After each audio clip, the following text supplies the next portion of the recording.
Welcome to the deep dive. We take sources, sometimes complex ones, sometimes, well, like today, something a bit unexpected, and pull out the key insights for you. Yeah, today's source is pretty unique for us. It really is. We're looking at a song, just the lyrics actually. Yeah. But our mission here is to really dig into these words and see what they tell us about, the human experience, how we deal with heavy stuff. That pressure, yeah. Specifically, the lyrics are from a song called Run It Out. It's described as funk, soul, pop. A real mix. Right. And we're going to explore how these lyrics show this journey from feeling completely snowed under to finding this really physical, almost intense way to cope and maybe find yourself. And that's what makes it so interesting, I think. It's not just about the music itself, but using it as a sort of window. A window into what? Into how we cope fundamentally, the need for release, and the sometimes surprising paths people take to find some kind of inner peace.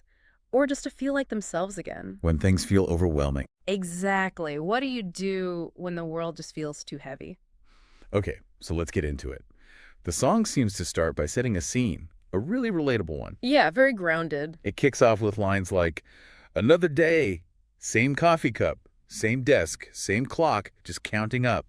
It hits home, doesn't it? It really does. That feeling of monotony, sameness. So what kind of feeling does that create, and how quickly does it move from that external stuff to the internal weight? Well, it moves fast. That external routine immediately links to this internal feeling of being stuck, stagnant. Yeah. The lyrics put it so clearly. The weight I carry in my chest, can't shake it off, can't get no rest. It's physical almost. It's not just vague sadness either, is it? Yeah. It points to specifics. Exactly. It's not just I feel bad. It mentions the fights at home leave me cold. And the work I do feels bought and sold. Real life stresses. Things that grind you down. Right. And it builds internally. There's that line, a restless itch beneath my skin. Ooh. A storm I've got to quiet again.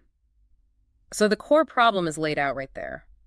This deep internal turmoil, feeling trapped. Needing an escape. Desperately needing some kind of resolution, yeah. So, okay, we have this heavy, restless feeling, this storm inside.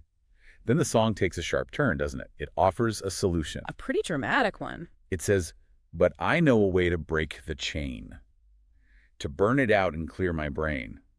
What's so, radical about this particular way, especially compared to how people usually try to cope? I think it's the rejection of the usual ways that makes it radical. Also. It flat out says the cure's not love, the cure's not sleep. Right. None of the soft stuff. Exactly. It's not seeking comfort or rest in the traditional sense.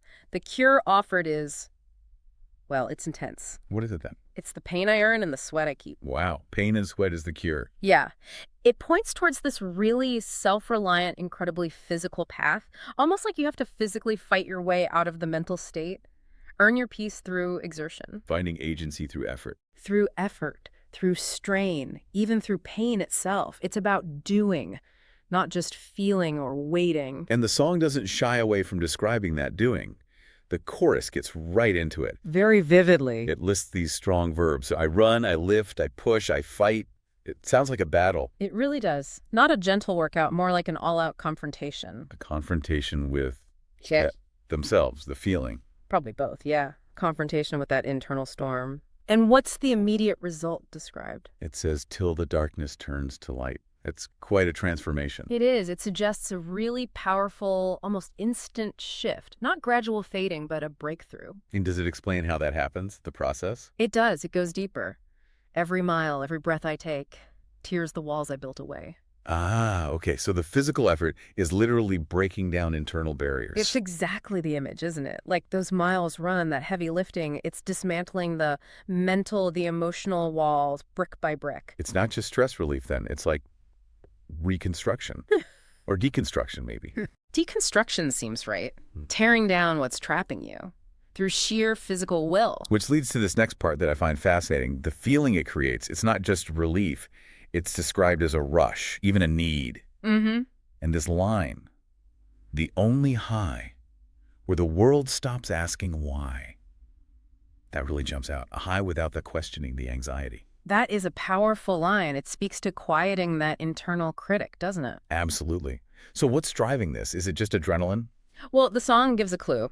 Endorphins hit, and I can't stop now, just run it out somehow. Ah, the classic runner's high. Sort of. We often simplify it to endorphins, but research points to a mix. Endocannabinoids too, dopamine. It's complex chemistry creating euphoria, less pain. Okay. But it's also psychological. That intensity, that focus, it can induce what people call a flow state. Flow state. Yeah, where you're completely absorbed. Time disappears, self-consciousness fades.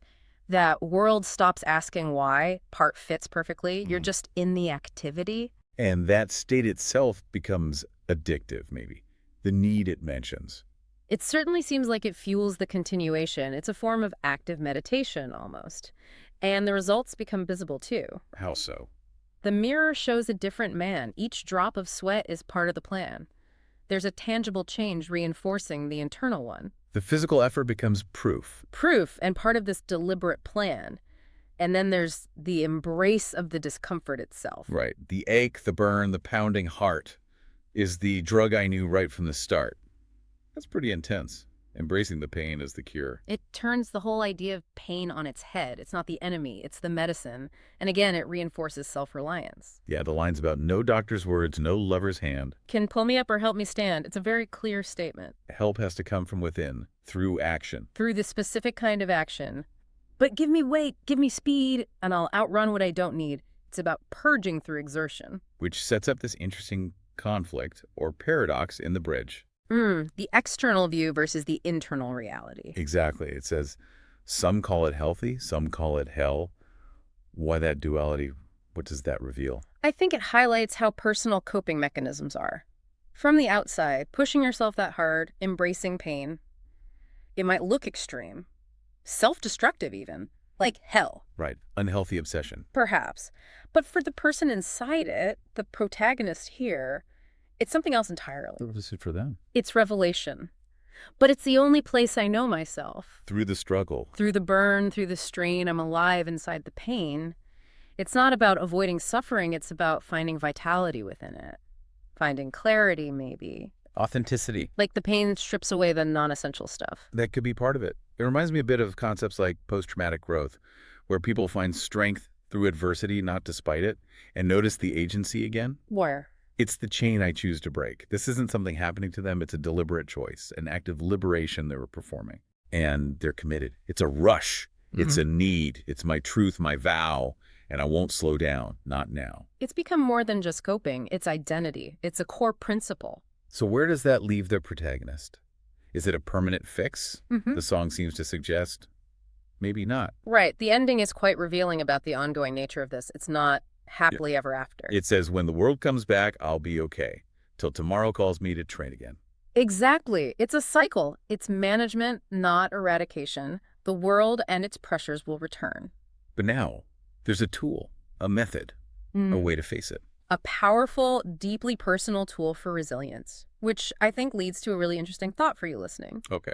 This song paints such a vivid picture of finding yourself, finding relief through intense physical effort, even pain, embracing the burn to get through. Yeah. So it makes you wonder, what are the aches or burns in your own life? The challenges, the struggles? Yeah. Which ones do you, maybe consciously or unconsciously, choose to face head on, to lean into, instead of trying to escape? And when you do that, when you engage with that difficulty, what do you learn? What kind of insight or maybe what stronger sense of yourself do you find in that process? Something to think about.